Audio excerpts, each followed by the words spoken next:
ወድቃችሁ እንዳትቀሩ አትጨነቁ ከሚለው መጽሐፍ ላይ እንዳገኘ ነው። ዱንያ መሰናክሏ ብዙ ነው።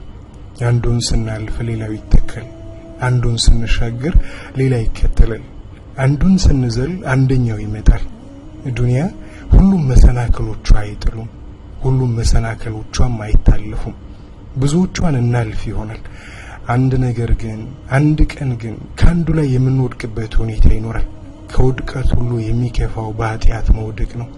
ካወዳደቅ ሁሉ አስፈሪው ደግሞ ወድቆ መቅረት ነው።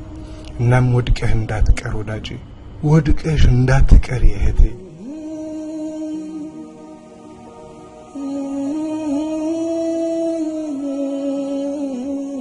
ውድቀታችን ደካሞች ስለመሆናችን ማሳየ ነው። ሽንፈታችን ስጋ ለመሆናችን ማስረጃ ነው። ድካም፣ ሽንፈት፣ ዝለት የኛ ባህሪ ነው። ስተት፣ ድልጠት፣ መንሸራተት አምደኛ ነው። ችልታ፣ ዝንጋቴ፣ መርሳት ሰውኛ ነው። አላህ ካረዳን በስተቀር ትንሿን መሰናክል ለማለፍ እንኳን አቅም የለንም። ትንሿ ከፍታም የመዝለል ጉልበት የለንም። እግራችንን ማንሳት፣ እጃችንን መዘርጋት አንችልም። ዳገት መውጣት፣ ቁልቁለት መውረድ አይሆንልንም። አሁን ሰውነንና እንወድቃለን።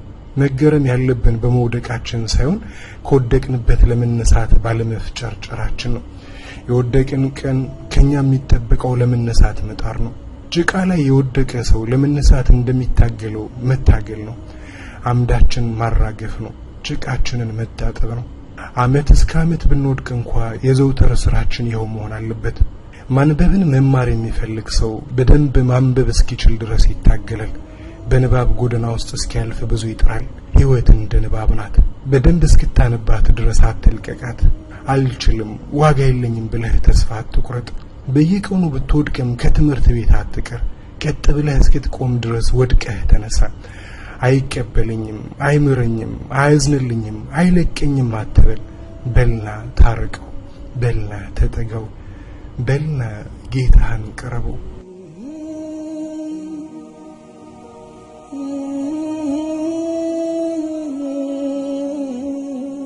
እርግጠኛ ነኝ ሁላችሁም በሁኔታችሁ ደስተኛ አይደላችሁም። ኃጢአት በሰራችሁ ቁጥር ቁጭታችሁ ከባድ ነው። ወደ ውስጥ የሚፈሰውን እንባችሁም ብዙ ነው። ያ ነው ጸጸት ማለት። ጸጸት ማለት ንስሐ ነው። ንስሐ ማለት ደግሞ ያላችሁበት ሁኔታ ላስደስታችሁም ነው። በሁኔታችሁ አፈራችኋል ማለት ነው። ከአምላካችሁ ጋር ትስስራችሁ እንዲቋረጥ አትፈልጉም ማለት ነው።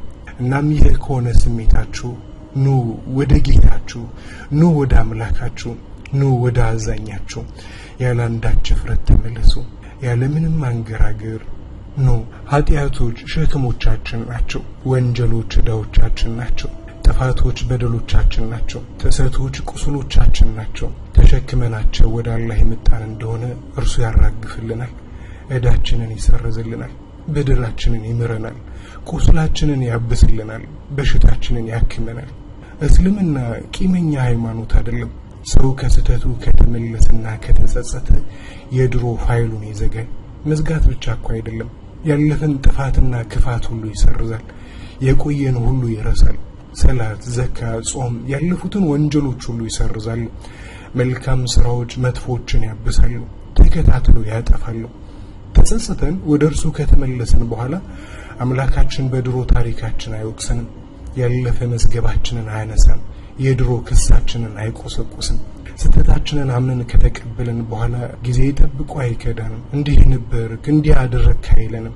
እኛው ለመነሳት እንሞክር እንጂ አምላካችን አላህ ሱብሓነሁ ወተዓላ እጁን ይዘረጋልናል፣ ከወደቅንበት ያነሳናል፣ ከጭቃችን ያጥበናል፣ ያቅፈናል፣ ይቀበለናል። ኻሊድን ከዚያ ሁሉ ጥፋት በኋላ ተቀበል። ኢክሪማን በድሮ ጥፋቱ አልከሰሰውም። ጌታችን እንዲህ ነው፣ ጥሪው ለፍቅርና ለምህረት ነው። አዋጁ ሰው ሁሉ በእዝነቱ ስር እንዲገባ ነው። እናም ወዳጆቼ ከራሳችሁ ተስፋ አትቁረጡ።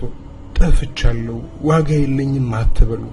የተውባ በር ሁሌም ክፍት ነው። ወደዚያ ለመግባት ለነገ አትቅጠሩ። ተጋብዛችሁ አትግደርደሩ። ቆይሽ አትበሉ። ወደ አላህ እኮ ለመመለስ አይቀጠርም። በር ከተከፈተ ዘሎ መግባት ነው። በሉ ኑ ግቡ። የአምላካችሁ እቅፍ ይጠብቃችኋል። እናንተ በእርሱ ከምትደሰቱት ይደሰትባችኋል። ወስናችሁ ወደ እርሱ ከመጣችሁ እርሱ ጉዳዩ ከዛሬ ማንነታችሁ እንጂ ካለፈው ታሪካችሁ ጋር አይደለም። ያለፈው ታሪካችሁ አለፈ። የዛሬው ስራችሁ ነው እናንተን የሚወክለው። ኖ አትፍሩ፣ ኖ አትስጉ። አላህ ይወዳችኋል። ባሮቼ ሆይ ይላችኋል። ጭንቀታችሁን እርሱ፣ ሐሳባችሁን በሱ ጣሉ። ወዳጆቼ ሰው ሆኖ ከኃጢአት ንጹህ የሆነ በዓለም ላይ ማንም የለም። ደረጃው ቢበላለጥም ሁሉም ቆሽሿል። ከፊሉ እስከ አንገቱ፣ ሌላው እስከ ወገቡ፣ ሌላው እስከ ጉልበቱ ተነክሯል። ስለዚህ ቆሽሸናል ብላችሁ አትፈሩ። ወድቆ የመቅረትና በዚያው የመረሳት ሐሳብ አትያዙ። ፈጽሞ ወድቃችሁ አትቅሩ። እየተጠራችሁ ነውና በሉ ከዝሙት መንደር ውጡ፣ ከውሸትና ከሌብነት ጎጆ ውጡ፣ ባላህ ከማጋራት ጨለማ ውጡ፣ ከጠንቋይ ቤት ውጡ፣ ከሱስ ቤት ውጡ። እየጠበቃችሁ ነውና ኑና ታጠቡ። ሂዱ ወደ ቤቱ፣ ሂዱ ወደ ጉያው። እሱ ይቅር ባይ አዛኝ ነውና። አላህዬ